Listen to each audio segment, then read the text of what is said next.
दोस्तों, हमारे दिमाग में अक्सर हमारी पृथ्वी से जुड़े हुए सवाल आते रहते हैं। हम अक्सर ये जानने की कोशिश में लगे रहते हैं कि आखिर हमारी इस पृथ्वी के नीचे क्या है।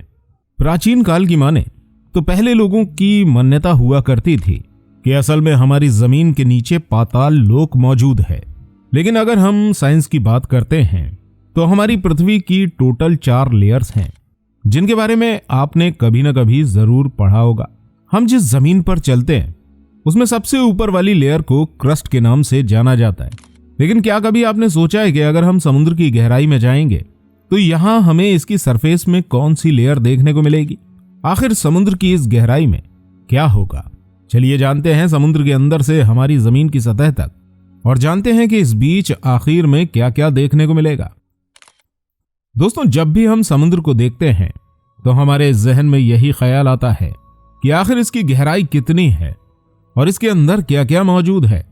यह तो आपको बहुत अच्छी तरह से पता ही होगा कि हमारी पृथ्वी का 71% हिस्सा समुद्रों ने घेर रखा है और सिर्फ 29% हिस्से पर ही जमीन मौजूद है। एक तरफ तो हम इंसानों ने इतनी तरक्की कर ली है कि हम मंगल ग्रह पर कदम रखने की तैयारी कर रहे हैं, वहीं हमें अपनी पृथ्वी पर मौजूद समुद्रों के बारे में ज्यादा जानकारी नहीं है।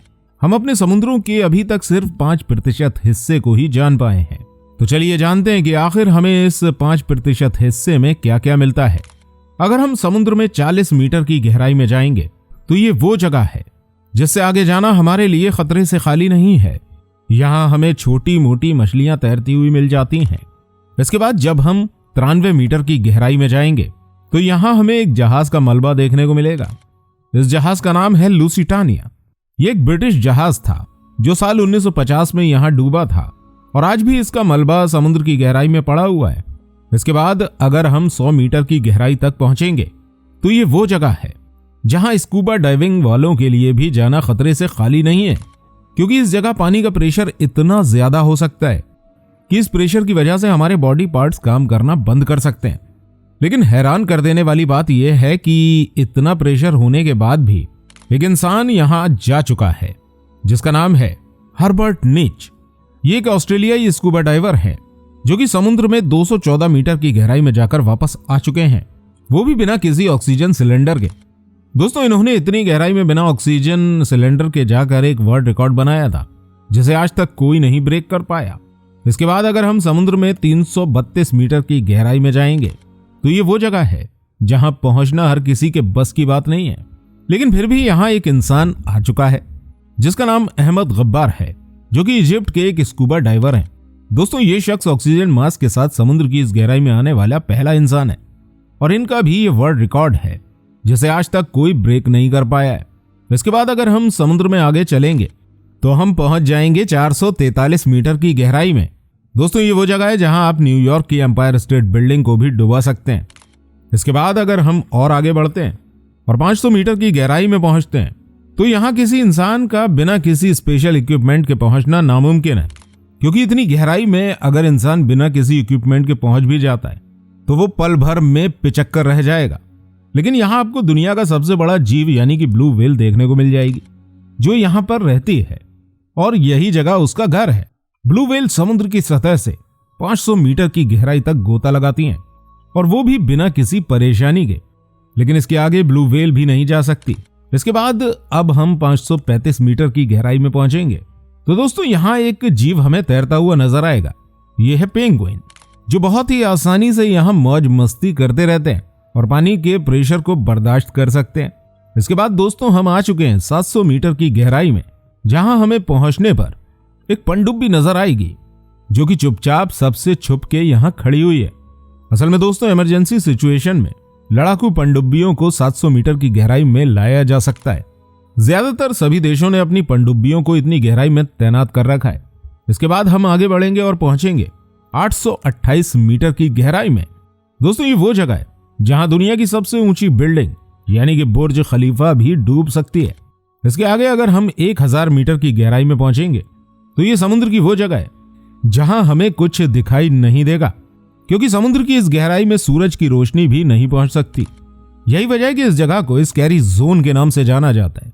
इसके बाद दोस्तों, अब हम आगे बढ़ेंगे और चलेंगे 1100 मीटर की गहराई में तो यहां हमें एक जायंट स्क्विड मिलेगा और यहीं पर हमें दुनिया का सबसे बड़ा ऑक्टोपस भी मिल जाएगा।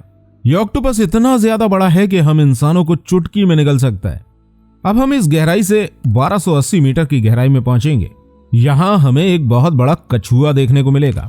इस कछुए का वजन लगभग 7 कुंटल के आसपास है, जिसे लेदर बैक सी टर्टल के नाम से जाना जाता है। इसके बाद जब हम 2000 मीटर की गहराई में जाएंगे तो यहां पर हमें ब्लैक ड्रैगन फिश देखने को मिलेगी। ये मछली बिल्कुल काली है, लेकिन इसके बावजूद भी इस अंधेरी जगह में ये आपको साफ नजर आ जाएगी, क्योंकि इसकी आंखें नाइट विजन की तरह हैं, जो हमें अंधेरे में भी चमकती हुई नजर आती हैं। अब हम आगे बढ़ते हैं और चलते हैं 2300 मीटर की गहराई में। यहां हमें स्पर्म व्हेल देखने को मिलेगी, जिसकी लंबाई लगभग 14 मीटर और वजन लगभग 800 किलो होता है। इसके बाद जब हम 4000 मीटर की गहराई में पहुंचेंगे तो यहां हमें दुनिया का सबसे बड़ा जहाज यानी कि टाइटैनिक का मलबा देखने को मिलेगा। दोस्तों, टाइटैनिक का मलबा आज भी समुद्र की इस गहराई में दबा हुआ है। इस जगह पानी का प्रेशर इतना ज्यादा होता है कि अगर कोई इंसान बिना पनडुब्बी के यहां जाता है तो उसकी हड्डियां चूरा चूरा हो जाएंगी। इसके बाद 4200 मीटर की गहराई में हमें एंगुलर फिश और वाइपर फिश देखने को मिलेगी। इसमें से एंगुलर फिश के पास एक एंटीना होता है, जिसमें से लाइट जलती रहती है। यह मछली इस लाइट का इस्तेमाल अपने शिकार को पकड़ने के लिए करती है। इसके बाद 6000 मीटर की गहराई में वो जगह है जहां पानी का प्रेशर इतना ज्यादा होता है कि कोई नॉर्मल पनडुब्बी यहां 1 मिनट भी नहीं टिक सकती। इसके बाद 6500 मीटर की गहराई में अमेरिका की एक खास रिसर्च सबमरीन जा चुकी है। दोस्तों, ये सबमरीन जिसे टाइटैनिक के मलबे को ढूंढा था। इसके बाद 8800 मीटर वो जगह है जहां दुनिया की सबसे ऊंची चोटी माउंट एवरेस्ट भी डूब सकती है। इसके अलावा 10,000 मीटर वो जगह है जहां साल 1960 में 2 लोग, जिनमें से एक डॉन वॉल और जैक पिकार्ड, अपनी सबमरीन में बैठकर वहां गए थे, लेकिन इनके भी रिकॉर्ड को ब्रेक कर दिया विक्टर वेस्कोवो ने। यह समुद्र की सबसे गहरी खाई यानी कि मरियाना ट्रेंच तक डीप सर्च नामक सबमरीन के जरिए गए थे। दोस्तों, ये वो जगह है जिसके आगे आज तक कोई इंसान नहीं पहुंच पाया है।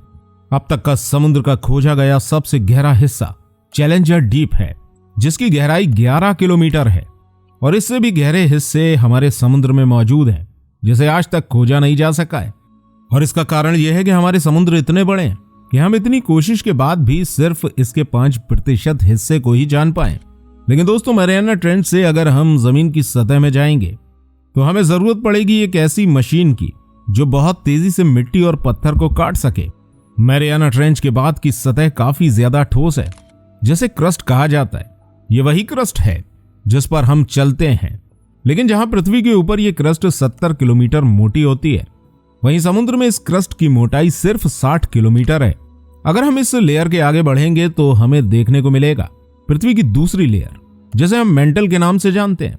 दोस्तों, ये बहुत ज्यादा गर्म और बहुत ज्यादा ठोस है, जिसकी मोटाई 2900 किलोमीटर होती है।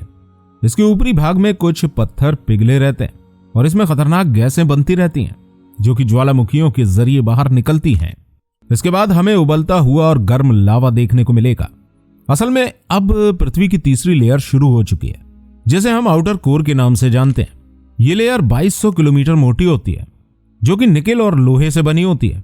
इसका टेम्परेचर 6000 डिग्री सेल्सियस तक रहता है। इसके आगे जाने पर हमें कुछ बॉल जैसा हिस्सा देखने को मिल सकता है। यह हमारी पृथ्वी का आखिरी भाग है, जिसे हम इनर कोर कहते हैं, और यहाँ का टेम्परेचर 5500 डिग्री सेल्सियस तक रहता है और इसकी मोटाई 1220 किलोमीटर है, और यह हमारी पृथ्वी के बिल्कुल बीच का हिस्सा है। दोस्तों, अगर आप इसी तरह की और भी इंटरेस्टिंग वीडियोस देखना चाहते हैं तो चैनल को सब्सक्राइब जरूर कीजिएगा। मिलते हैं आपसे अगली वीडियो के साथ। धन्यवाद।